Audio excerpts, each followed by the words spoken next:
Aujourd'hui, le but, c'est d'expliquer ou de prendre le temps d'expliquer un peu les solutions de stockage qui sont disponibles chez Enphase, qui sont disponibles ou qui ont été produits chez Enphase. Je vais partir du site web, bien sûr, et de toutes les documentations collectées depuis pour essayer de faire une version synthétique. Sur le site internet, bien sûr, ce que vous pouvez trouver seulement, c'est, en tout cas en proposition marketing, c'est principalement ce qui est disponible aujourd'hui par le fabricant, donc en allant au propriétaire de maison en stockage, et vous avez justement cette information qui explique et qui présente un peu les batteries. Pour faire très simple, les solutions qui sont disponibles aujourd'hui, ce sont ces deux-là, les 5P et les 3T, et on verra un peu plus en détail tout à l'heure, avec une possibilité de comparer. Pour chacune de ces solutions, il faut passer par les certifications, c'est-à-dire que si vous envisagez de les installer vous-même, et non pas de passer par un prestataire, vous devez obligatoirement vous certifier, c'est-à-dire suivre la formation adaptée sur Enphase Université. Et en l'occurrence, vous voyez que vous avez les certifications pour les 3T 10T et les nouvelles certifications pour la 5P, si ça vous intéresse. Pareil, si vous voulez installer des systèmes IQ8, je vous recommande vraiment de suivre la formation qui est proposée, de manière à vraiment appréhender correctement la plateforme. Cette formation est disponible dans différents langages, donc vraiment allez-y sans aucun problème. Donc l'université Enphase sur Google, vous tomberez sur ce site. Si vous n'avez pas de compte, vous en créez un. En l'occurrence, vous pouvez utiliser votre compte d'Enlighten sur cette plateforme, mais en fait c'est reconnu puisque vous êtes en tant qu'auto-installateur. Encore une fois, c'est vraiment intéressant pour ceux qui envisagent de l'installer. Ceux qui veulent l'utiliser simplement, ça n'a pas spécialement plus que ça d'intérêt puisque c'est vraiment par rapport à l'installation de ces solutions. Voyons maintenant un petit récap de à quoi correspondent les batteries et quelles sont les solutions proposées par Enphase aujourd'hui concernant le système de stockage. On va partir de ce support dans lequel j'ai essayé de rassembler toutes les informations collectées et pas non plus entrer en détail parce que le but c'est pas de faire une explication détaillée qui durerait 4 heures sur chacun des modèles, mais plutôt de voir un peu là où chacun des éléments se ressemble ou du moins sont similaires et bien sûr là où il y a des différences et dont certaines sont fondamentales entre les plateformes. La première chose à savoir, c'est que le système et les solutions proposées par Enphase sont toujours proposées, sous la forme d'un tout compris. C'est-à-dire que quand vous choisissez ces plateformes, vous avez du coup un bloc de stockage dans lequel tout est inclus. En fait, toute la partie communication, toute la partie gestion à travers des micro-onduleurs, puisque tout est basé sur des micro-onduleurs, tout le système de charge, décharge, pic de charge, etc. Mais aussi toute l'électronique, toute la partie gestion en elle-même. Donc ce n'est pas comme d'autres solutions techniques de stockage qui vous imposent d'avoir en amont un système BMS, donc le système de gestion de batterie, et en aval, justement, les différents packs de stockage. Donc là, en fait, quand vous installez un bloc, le bloc est autonome.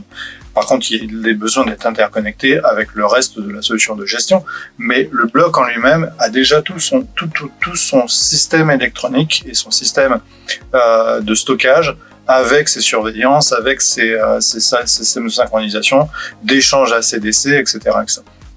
Donc on verra justement sur les schémas.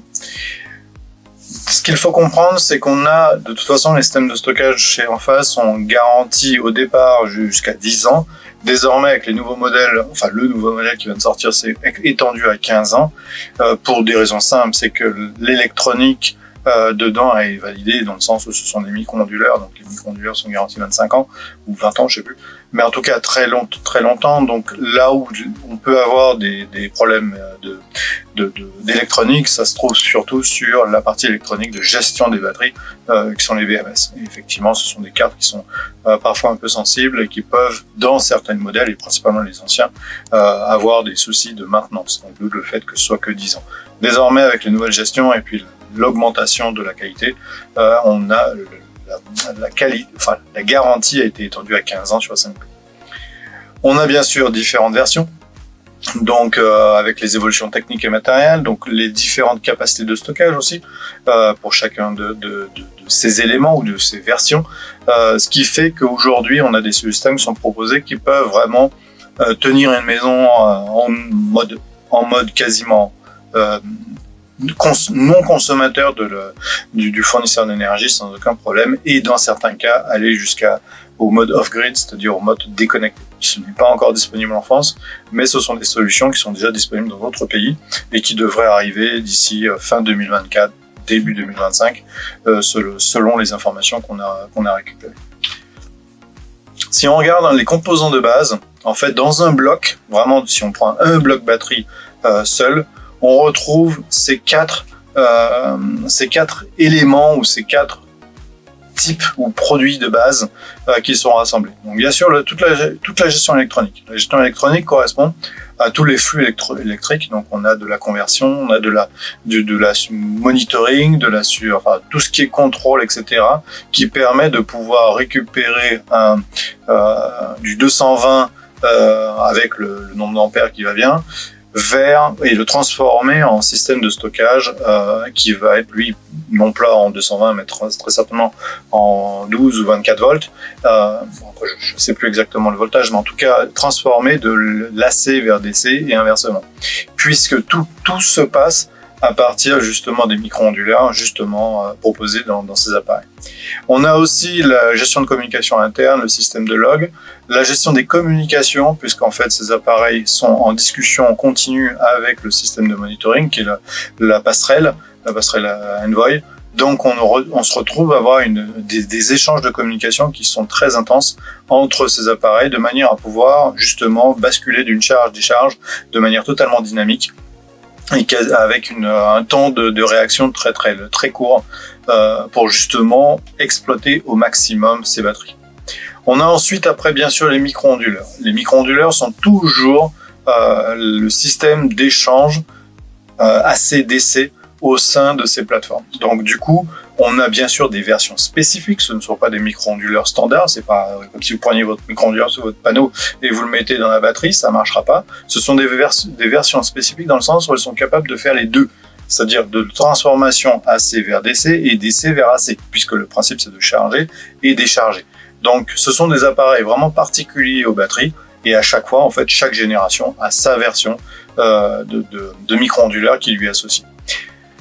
On a des puissances variables par génération, c'est-à-dire les dernières versions qui sont proposées sont aujourd'hui des versions qui sont très alignées avec les plus puissants, les micro-onduleurs les plus puissants qui sont disponibles chez Enphase, mais encore une fois toujours adaptés pour les batteries. Donc ce ne sont pas les versions que vous achetez sur vos panneaux. On a ensuite la carte électronique, enfin tout système électronique de la BMS, donc Battery Management System, qui permet lui de faire vraiment la partie conversion, mais la partie monitoring. Le BMS permet de pouvoir surveiller en fait l'état des cellules. Ce qu'on voit ici, c'est qu'on a des blocs de cellules, et ces blocs-là en fait ont besoin d'avoir une certaine cohérence entre elles et un système de surveillance au-dessus. Et ce n'est que l'objectif de ce BMS. Et le BMS dans le monde Enphase, c'est un BMS spécifique qui est développé par eux-mêmes. Ce n'est pas un BMS standard du marché qu'on peut trouver ou quoi que ce soit. C'est vraiment un BMS purement développé par Enphase, adapté à leurs besoins. Et ensuite, on a les blocs de stockage. Donc, les blocs de stockage vont varier en nombre, en taille, suivant justement les batteries que vous allez choisir. Par contre, tous ces blocs, depuis la première version, sont tous en LFP, donc lithium fer phosphate, ce qui permet de pouvoir limiter en tout cas un des problèmes qui existent dans le système des batteries, qui est la chauffe potentielle. C'est d'ailleurs pour ça que tous les systèmes de stockage chez Enphase n'ont pas de ventilateur. Ils sont refroidis naturellement par simplement la carcasse et par un flux d'air à l'intérieur, mais il n'y a pas de ventilateur additionnel parce que le système a très peu de chauffe comparé à un système lithium-ion qui lui aurait plutôt tendance à chauffer assez facilement, justement à cause de ces problèmes de charge-décharge de manière dynamique et très rapide. Donc, dans le principe de toutes les batteries Enphase, on retrouve du stockage sur LFP. Donc le LFP vraiment c'est celui qui aujourd'hui est le plus correct, et en plus de toute façon les puissances sorties ou en entrée sur les environnements domestiques sont bien moins importants que ce qu'on pourrait avoir besoin dans le cadre d'une voiture ou d'un véhicule quelconque, ou dans le cas où il faut vraiment envoyer beaucoup d'énergie pour alimenter un moteur qui va sortir, que ce soit un vélo, un scooter ou une voiture, qui eux, justement, le LFP est pas moins adapté. Je rentrerai pas en détail parce que j'ai pas forcément les compétences pour cela, mais en tout cas, ce qui est important à savoir, c'est que toutes ces batteries sont en LFP et toutes ces batteries ne sont livrées sans refroidisseur. Donc du coup, pas de bruit. Ça a un intérêt suivant l'heure où vous pouvez les positionner.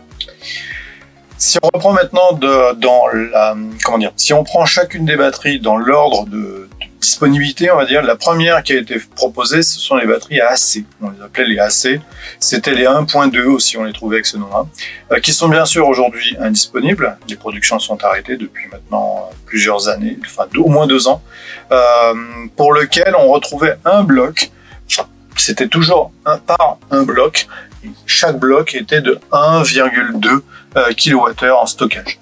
On avait aussi une puissance maximale par bloc, donc c'était cumulatif, de 260 kVA, 260 voltampères plutôt, avec un pic, parce que ce qui est important de savoir, c'est que les systèmes de batterie de chez Enphase, en fait, gèrent pendant un certain temps court instant, donc ça va être quelques secondes, la notion de pic, c'est-à-dire des appels de charge de manière assez forte, très courte.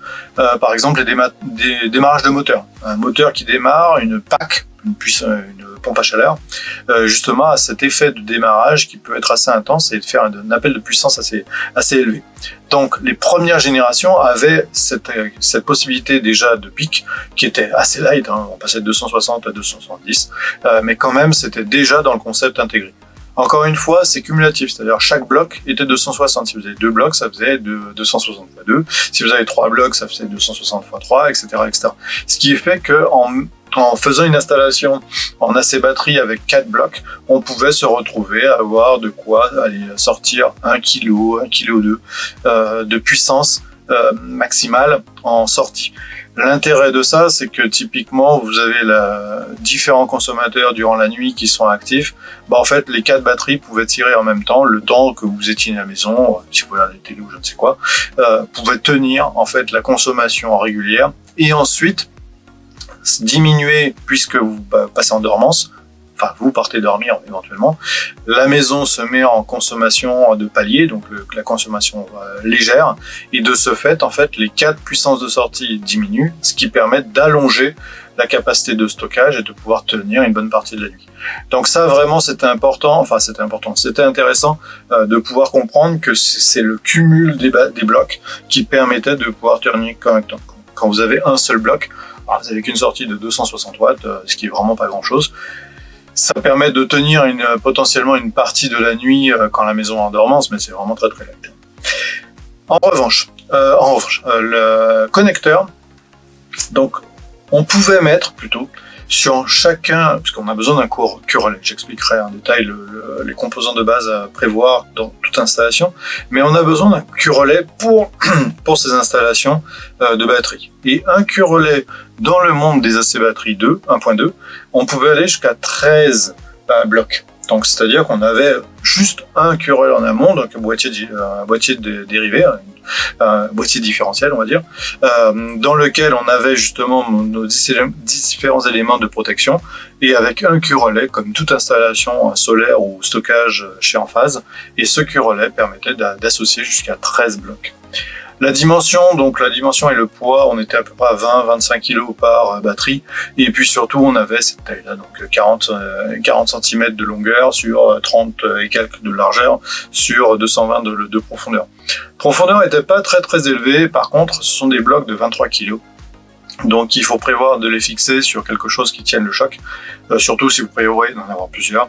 En fait, on faisait des petits murs avec comme des dominos, on les mettait l'un à côté de l'autre pour faire quelque chose d'un peu élégant dans la capacité de stockage. Mais il fallait quand même que le mur en aval permette de pouvoir tenir les 23 kg. La communication entre les blocs de batterie, ce bloc de batterie et puis la passerelle, donc la passerelle Envoy, se faisait par CPL, tout comme les IQ7 ou les M-Series. Donc c'est-à-dire que c'est le protocole CPL d'avant, donc d'avant IQ8, qui était utilisé dans le cadre de l'AC batterie. Ça explique aussi pourquoi, si vous envisagez de basculer, si vous avez un système de stockage et que vous voulez passer sur des IQ8, ça va être compliqué parce que dans ce cas-là, en fait, le CPL n'est pas le même. Et à partir du moment où vous faites évoluer le langage CPL, le protocole CPL de votre passerelle, en fait, tout ce qui est d'avant IQ8, donc si vous passez sur les IQ8, ne sera plus en capacité de discuter avec justement la passerelle. Votre batterie AC, en fait, elle en fait partie. Donc vraiment, si vous avez comme projet de passer sur des IQ8 plus tard, il va falloir aussi regarder le stockage, parce que si vous avez du stockage en AC batterie, vous pouvez aussi les considérer comme à remplacer, parce qu'elles ne pourront pas discuter entre elles, il faudra une deuxième passerelle. Voilà, rendre une installation un peu plus compliquée. J'ai mis les liens vers les documentations techniques si vous voulez plus de détails. Comme vous voyez sur le lien, en fait, on est bien sur du legacy, hein, on est bien sur quelque chose qui est juste pour des documentations dans le cadre de la garantie. À savoir qu'elles sont encore garanties, encore une fois, 10 ans. Donc du coup, quand la fin de la garantie sera passée, vous ne pourrez plus rien faire si jamais vos batteries tombent en panne. Dans l'ordre de production, on a eu après les batteries IQ Batterie 3 et 10. Alors, 3 et 10, déjà d'une première chose, elles ne sont pas disponibles en France, mais pas parce qu'elles ne sont plus, enfin si elles ne sont plus produites d'ailleurs, mais en tout cas elles n'ont jamais été distribuées en France, parce qu'on est passé tout de suite sur la version d'après que je vous présenterai. Ces batteries ont été principalement diffusées sur le système, dans les pays qui sont en avance de phase, qui sont les États-Unis, l'Australie bien souvent, pour lequel en fait on a retrouvé la disponibilité. C'était les premières versions des IQ, IQ Batterie 3 et 10. C'était les premières versions de cette génération.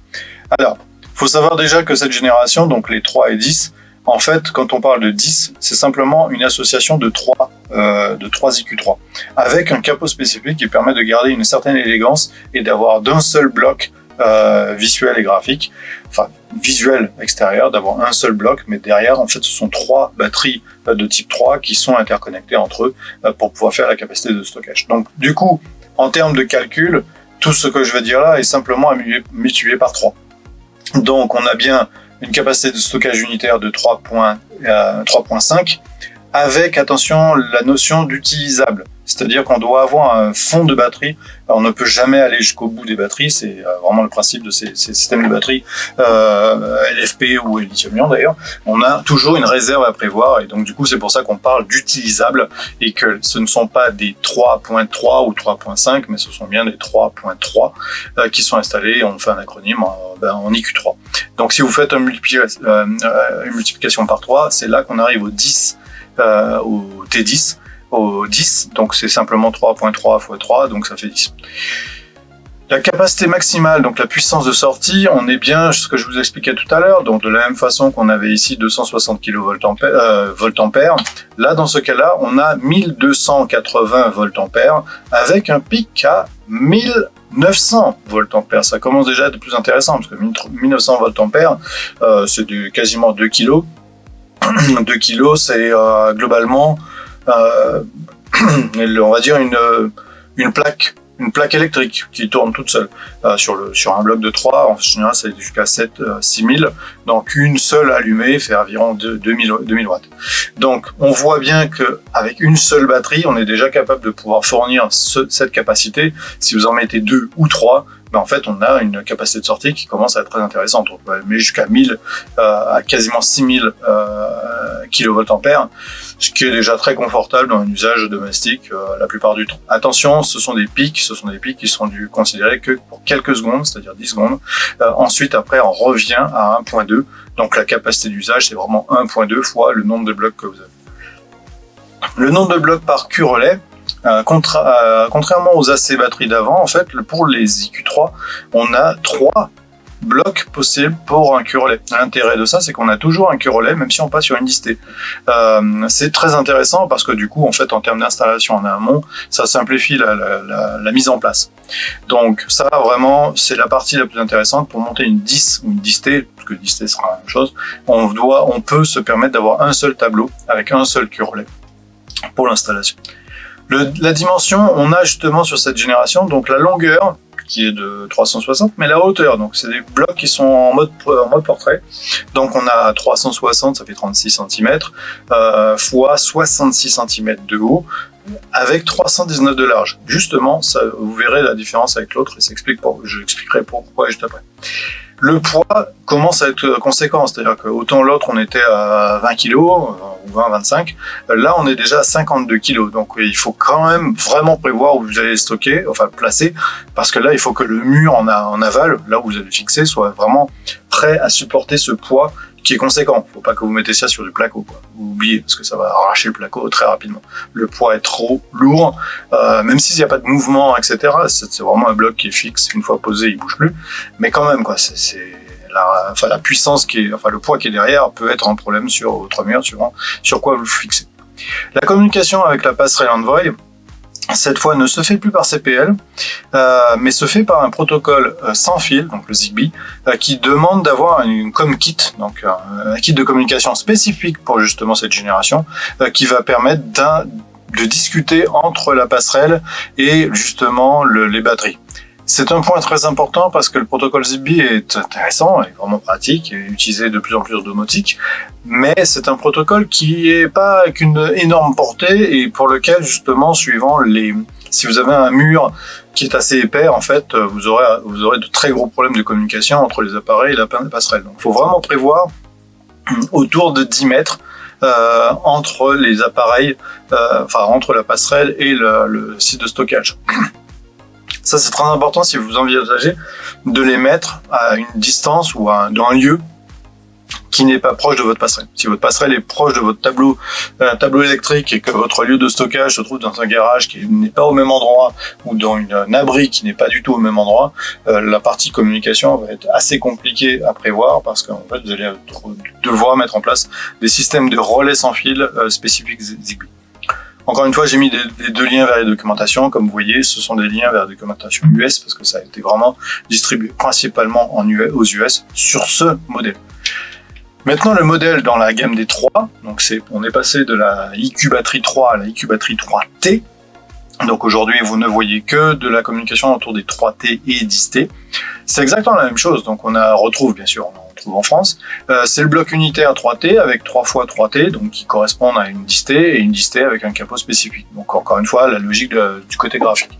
Pour le reste, en termes de puissance, en termes de capacité, etc., c'est exactement les mêmes valeurs. D'ailleurs, si on passe de l'un à l'autre, en fait, on retrouve les mêmes capacités de stockage, la même puissance de sortie maximale à pic ou constant. Mais par contre, là où ça change, c'est sur la taille.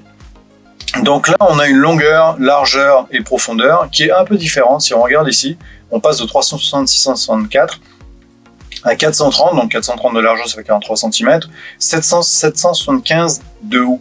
Donc on est un peu plus haut, un peu plus large, mais par contre en épaisseur, donc là de 319, on passe à 188. Donc en gros, on a une épaisseur qui a été... les batteries ont été aplaties, globalement. Aplati pour plusieurs raisons. Si on regarde bien, 319, ça correspond à un peu plus de 30 cm. 30 cm, c'est simplement que les blocs, les micro-onduleurs étaient placés perpendiculaires au mur dans ce modèle-là, alors que dans ce modèle-là, les mêmes micro-onduleurs sont cette fois parallèles au mur.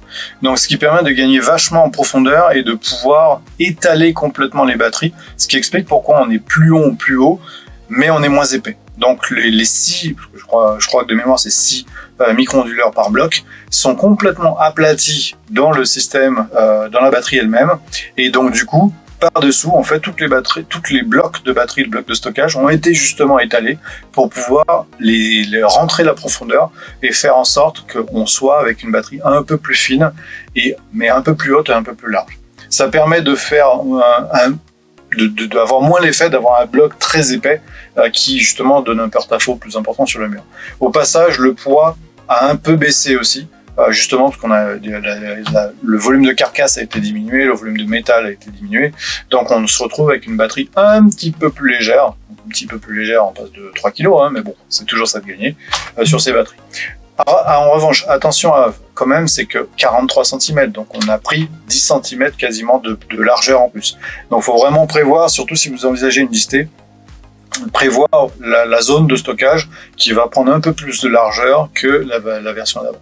De toute façon, quand vous allez regarder sur ces modèles-là, il va falloir prévoir en fait le lieu de positionnement pour, encore une fois, cette notion de communication, justement avec la passerelle qui se passe encore une fois, donc comme pour la précédente version, qui se passe par le Zigbee. Donc on est dans la même problématique de communication, donc il va falloir quelque part la positionner pas trop loin de la passerelle avec si possible une visibilité directe, c'est-à-dire pas d'objet, pas de mur entre les deux, pas d'obstacle, pour que le flux en fait de communication sans fil ne soit pas perturbé, que vous ayez une bonne communication entre les appareils. C'est extrêmement important puisque c'est la passerelle qui pilote les blocs de batterie, c'est-à-dire que le stockage, déstockage, c'est vraiment le passage en charge-décharge se fait à partir de la passerelle, qui, elle, est forcément, justement, une passerelle avec les tors de mesure. Donc, du coup, cette partie communication est à prendre vraiment de manière très importante, parce qu'on est obligé de passer par là, et que ces modèles-là n'utilisent que le ComKit version 1, et ce ComKit, c'est le ComKit en Zigbee. Maintenant, si on regarde la nouvelle batterie, donc la nouvelle version qui est sortie depuis quelques mois, c'est la batterie 5P. La batterie 5P est aussi disponible en France depuis un peu avant l'été, je crois. Et cette batterie, si on regarde bien la capacité de stockage, on a bien sûr 5P, donc c'est 5 kWh, c'est ce qu'on voit ici. Donc là, 5 kWh. Par contre, là où c'est intéressant, c'est que sur un seul bloc de batterie, là, on est vraiment dans une très grosse capacité de stockage. C'est-à-dire qu'on a pris un peu moins de x2, par contre on a pris quasiment x3 en capacité de sortie, c'est-à-dire qu'on a une puissance maximale qui est quasiment à 4000 watts par bloc, avec un support de 7000 watts, quasiment 8000 watts pendant 3 secondes, donc encore une fois, je rappelle la PAC, ça vient de ça. La source de cette modification vient de ça. Justement, donc de 7000 watts pendant 3 secondes et qui va descendre à 6000 pendant 10 secondes. Donc ce qu'on avait là, si on regarde bien, on était avec une capacité de 1.2, donc quasiment 2 kg, donc 2000 watts, de sortie en pic pendant 10 secondes pour un bloc 3T. Donc avec 3 blocs 3T, donc une 10T, on avait la possibilité de sortir autour un peu moins de 6000. Là, cette fois, on dépasse les 6000 avec un seul bloc. Donc vraiment la capacité de sortie, donc en puissance maximale en continu ou en puissance maximale à pic, a été vraiment, pas décuplée, mais a été vraiment très améliorée, de manière justement à supporter ces besoins particuliers. Alors pour quelle raison est-ce que ça existe? C'est que dans nos contrées, c'est-à-dire en France, on a moins de problèmes d'interconnexion. C'est-à-dire que les réseaux électriques en Europe est assez stable. Je ne vais pas rentrer dans chaque cas détaillé, mais globalement, on est assez stable. On a peu de coupures électriques, ce qui n'est pas le cas dans tous les autres pays. Dans beaucoup de pays, y compris les États-Unis, cette interconnexion et cette stabilité n'est pas du tout au même niveau, et donc il est régulier dans certaines régions d'être déconnecté du réseau pendant un certain moment. Si maintenant on prend un exemple assez facile à comprendre, on imagine la Californie. La Californie avait en plein été, ça commence à être une zone qui est assez chaude, ce qui veut dire que la maison est forcément, en tout cas pour des maisons qui sont équipées de ce type de batterie, ça veut dire que vous avez les moyens d'avoir du refroidissement. Donc vous avez des clims. Le problème, c'est que si vous êtes déconnecté du réseau électrique pendant un certain temps, ce qui est possible avec ces systèmes-là, puisqu'on a le système off-grid aux États-Unis. Donc, quand on était en off-grid, c'est-à-dire uniquement avec les batteries, et que les pompes à chaleur ou surtout la clim se démarraient, en fait, ça fait des très gros pics de consommation, des très gros appels courants, mais très gros appels. Et les batteries, justement, les anciennes générations ne supportaient pas ça, et ils étaient obligés de multiplier les 10T. Donc, ce qui explique pourquoi les installations aux États-Unis sont très grosses, qu'on est régulièrement avec des 20 kg d'installés. C'est justement pour pouvoir supporter ces besoins de démarrage qui sont assez conséquents et ces appels de charge qui sont assez intenses par ces systèmes de refroidissement ou de chauffage.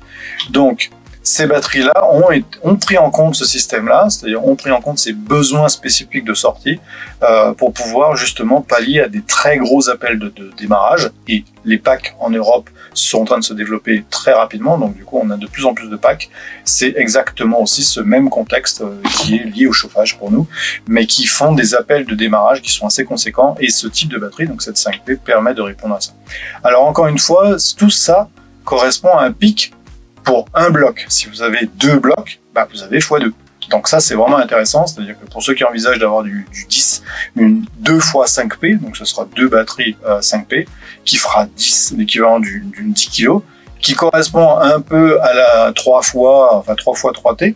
Par contre, en capacité de puissance de sortie immédiate, ça n'a rien à voir, quoi. Avec 10P, on est quasiment capable de sortir 10 kg, alors que l'autre, avec les 3, vous allez sortir 6 kg max.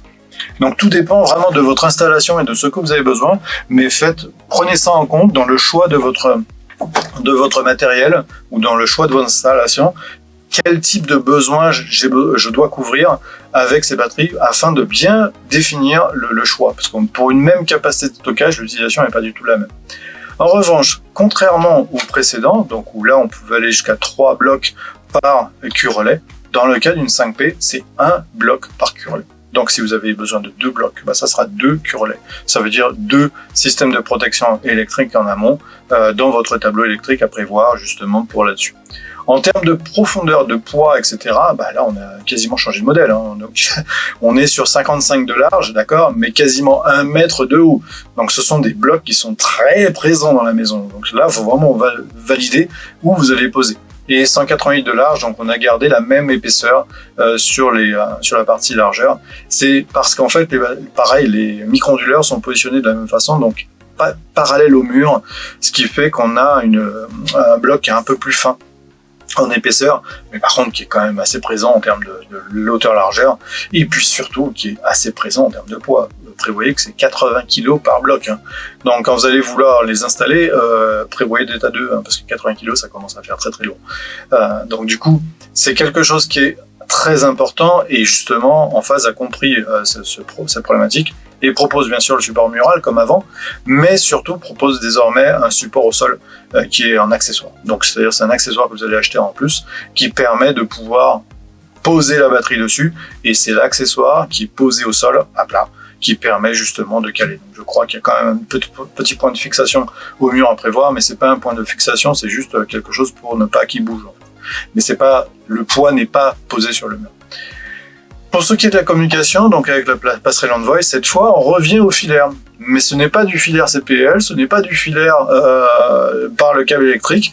Là, il faudra un câble spécifique, qui est un câble de communication avec un KitCom spécifique, donc le KitCom 2, qui va permettre de pouvoir discuter avec justement la passerelle à travers un petit bloc. Donc c'est un petit boîtier qui se mettra à côté de la passerelle Envoy, et ce petit bloc sera connecté en USB sur l'entrée USB de votre passerelle Envoy.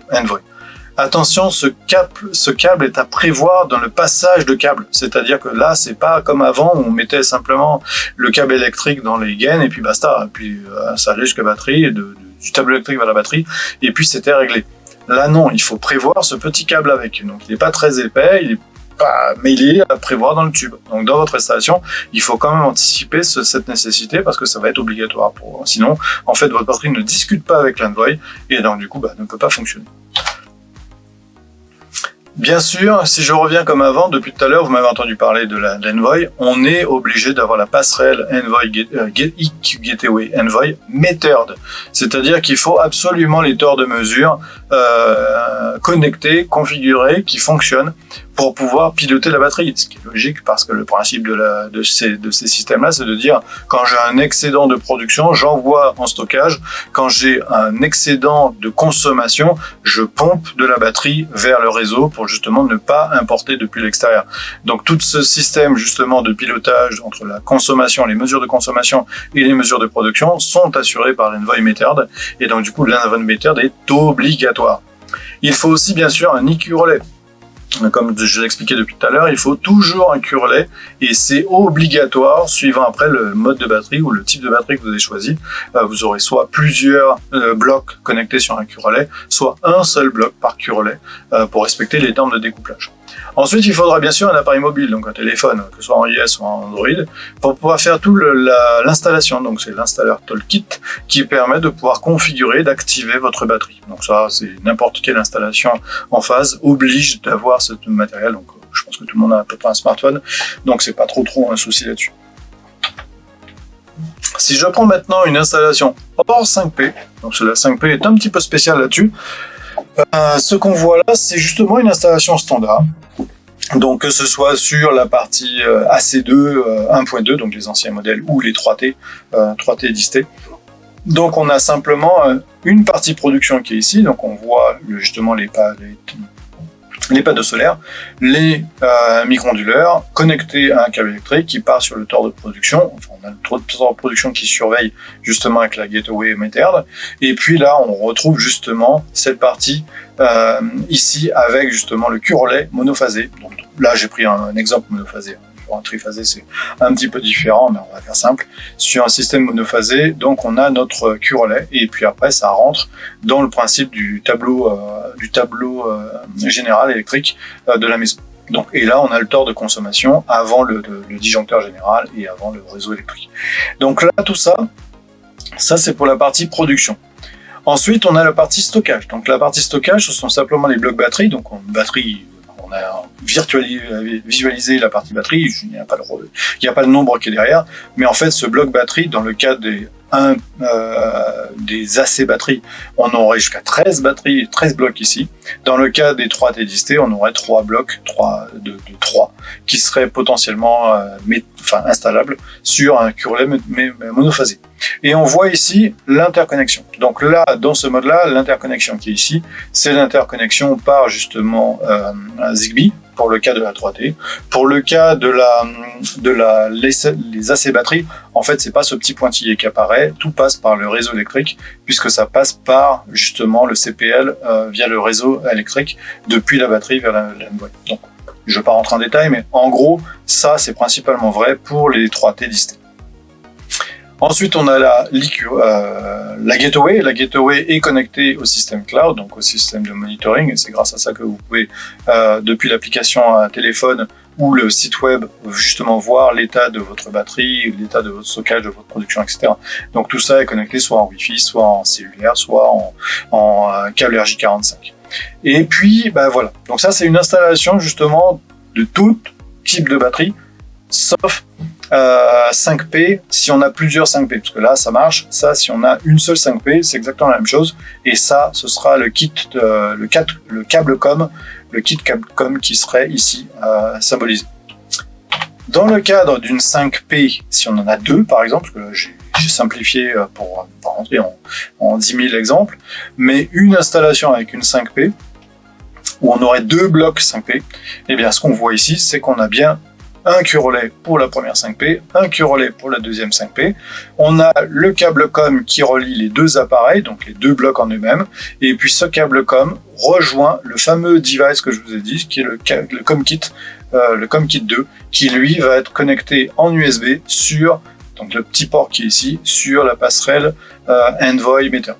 Donc vraiment, ça, c'est simplement qu'il faut prévoir dans votre conception, dans votre évolution ou dans votre installation initiale, cette logique de cul-relais qui doit être adaptée par nombre de blocs pour le cas des 5P. Donc si vous avez un bloc, deux blocs, trois blocs, ça fera un cul-relais, deux cul-relais, trois cul-relais.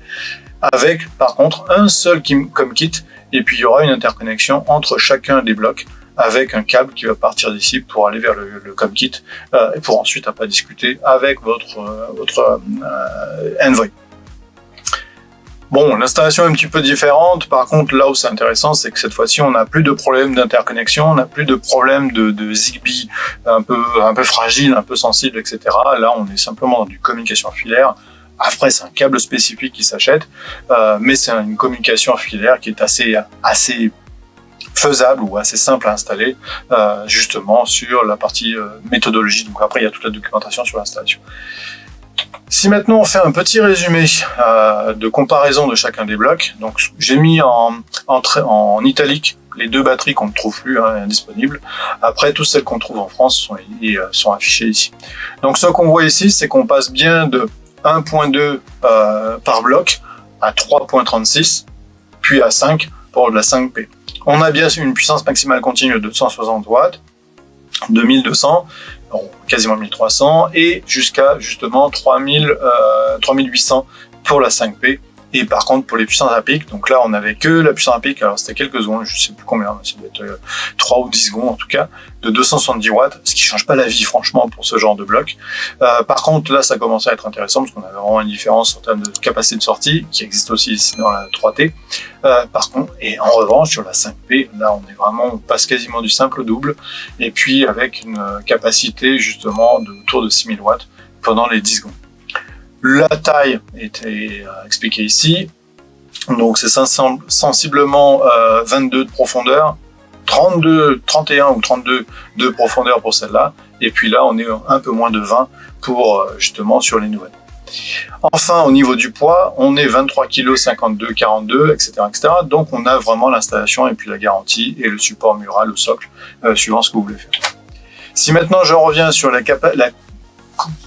compatibilité avec les autres appareils, vraiment l'AC, c'est celui qui pose le plus de problèmes, parce que si vous voulez moderniser votre production, dans ce cas-là, vous allez être simplement incompatible, c'est-à-dire que vous devez dégager en fait le système de batterie avec. Par contre, pour les 3T, les 3T et les 5P, on a justement une disponibilité, une compatibilité avec tous les micro-onduleurs du marché, puisqu'en fait les interconnexions et les systèmes de communication sont spécifiques aux batteries et ne sont plus basés sur la communication utilisée pour les micro-onduleurs. Donc on n'a pas cette problématique de 8, les IQ8 versus les protocoles d'avant qui ne fonctionnaient pas. Sur les batteries, en fait, c'est chacun a son protocole de communication et de ce fait, en fait, c'est compatible avec n'importe laquelle. Je n'ai pas mis justement les compatibilités avec des autres onduleurs de chaîne, mais sachez que les 5P en fait sont prévus pour être installés même sur une installation en onduleur de chaîne. Par contre, il faudra bien sûr acheter le système de monitoring, etc., qui est nécessaire pour toute installation, mais il est possible effectivement d'avoir un onduleur de chaîne qui soit en production avec un système de stockage en phase dans le cadre d'une installation. C'est pas quelque chose que je recommande forcément, mais dans certains cas, ça peut être une option. L'intérêt justement de ces solutions-là, c'est qu'on est en continuité, c'est-à-dire que si vous avez déjà une installation en phase, donc un système de production en phase, dans ce cas-là, vous avez une continuité d'utilisation et de configuration qui permet de garder quelque chose de cohérent, qui rentre encore une fois sur le deuxième point, c'est-à-dire que c'est un écosystème. Là, en tout cas, dans la force d'Enphase, c'est de proposer un système applicatif qui est vraiment très uniforme, qui est très simple, dans lequel on voit tout, on a tout dans une seule interface, et notamment, potentiellement, si plus tard vous avez un chargeur de voiture, une solution qui est déjà disponible dans d'autres pays, qui devrait arriver en France, ce système de charge de voiture s'interfacerait avec le reste de la plateforme et permettrait de pouvoir exploiter au mieux votre production. Système idéal encore une fois, si vous êtes déjà composé, déjà installé avec des micro-onduleurs en phase, alors là vraiment faut pas hésiter, quoi. C'est la solution à prendre, à favoriser en tout cas. Les tarifs sont quelque peu différents, mais encore une fois, il faut considérer que ce sont des blocs totalement fournis built-in, c'est-à-dire fournis avec tout. On n'a vraiment que les Q-relais à mettre en place, en plus le système de connexion éventuel, le système de communication, mais sinon tout le reste est built-in. Donc du coup, on n'a pas à prévoir un BMS, à prévoir un système de refroidissement, à prévoir un système de rack, etc., etc. Tout est dans un bloc. Et si on a un ou trois, en fait vous avez 3 blocs à prévoir et à positionner. Les 3T, 5P, 10T vont être sont compatibles avec les systèmes de backup. Donc le système de backup, c'est la possibilité d'être off-grid, c'est la possibilité d'avoir le réseau de votre fournisseur déconnecté et de pouvoir continuer à faire tourner la maison pas comme si de rien n'était, mais en mode soit potentiellement intégralement fonctionnel, soit en mode un peu dégradé, suivant comment vous configurez le système de backup. Mais c'est vrai que c'est quelque chose qui devrait arriver d'ici cette fin d'année ou éventuellement l'année prochaine, qui est déjà disponible dans d'autres pays, mais qui attend encore les certifications européennes, donc c'est toujours un peu compliqué d'avoir ces certifications-là, surtout avec les systèmes de fourniture d'électrique qui sont très différents de pays en pays. Les IQ8 sont les composants de base de tous les 3T, 10T et 5P. Attention, parce que ce sont des IQ8, mais c'est pas les mêmes générations qui sont sur chacun des blocs. Comme vous avez pu le voir, la capacité de sortie est vraiment différente entre les 3T, 10T et 5P. Donc ça veut dire que les IQ8 sont un peu spécifiques justement sur les 5P. On n'a pas besoin d'onduleurs spécifiques pour gérer le stockage, puisqu'en fait tout est prévu. Et Dernier point vraiment important, c'est qu'il faut avoir une idée déjà de l'évolution qu'on envisage, de manière à ne pas se tromper lors du choix. Et aussi bien comprendre sa consommation pour vraiment baser et ne pas être déçu en fait de son choix. C'est-à-dire que si vous avez besoin de 10 kg de stockage, ben vous avez deux options aujourd'hui. Vous avez 2 5P ou 3 3T, donc une 10T. Dans le cas d'une 3T, mais si vous avez une très grosse pack dans la maison, vous allez tout de suite, vous risquez d'avoir des appels de charge, donc des appels de charge qui vont demander de la consommation depuis l'extérieur, qui peuvent être assez importants malgré l'installation de la batterie. Donc vraiment, suivant ce que vous envisagez de faire et ce que vous voulez mettre en place chez vous et comment vous allez l'utiliser, il faut vraiment bien le réfléchir avant de choisir le matériel, parce que l'investissement est quand même conséquent. Et puis une fois que vous êtes parti sur de la gamme 3, donc 3T, 10T, installer une 5P vous demandera de repartir comme si de rien n'était, c'est-à-dire d'avoir une 5P à côté des 3T, mais ce ne sera pas un ajout. Alors que dans le cas d'une 3T, si vous avez 10 kg en amont et puis plus tard, pour X raison, vous avez besoin d'en rajouter encore un ou deux ou trois blocs de plus, ça c'est tout à fait possible parce que vous restez dans le même, dans une installation cohérente. Donc dans le choix de la batterie, c'est vraiment important de prévoir l'évolution. Moi je sais qu'aujourd'hui, si je devais revoir complètement, parce que mon installation est vraiment basée sur des AC batteries, donc j'ai 2 blocs, je regarderai tout de suite sur les 5P. Donc moi c'est vraiment la batterie qui correspond à mon usage, pour le volume qui correspond vraiment à mon besoin, et pour la notion des pics qui remplirait vraiment la plupart des utilisations que j'aurai à faire. Voilà, donc j'espère que cette vidéo vous permettra de clarifier ou du moins de visualiser de manière assez simple, de manière assez basique, mais d'avoir les concepts de base de ces systèmes de stockage pour éviter tous les discours un peu étranges qui sont soit émis par des personnes qui ne connaissent pas le matériel, soit des personnes qui sont partisans, après chacun choisit ce qu'il veut, mais qui sont des logiques partisanes. Là, vous êtes en train de regarder pour une installation, si vous êtes en train de regarder ces vidéos-là, donc vous êtes en train de regarder pour un choix de stockage. Vous n'êtes pas en train de vous poser la question si lequel est mieux ou lequel est moins bien. Vous envisagez un système de stockage. Donc, suivant votre contexte et votre besoin, à vous de choisir la meilleure solution.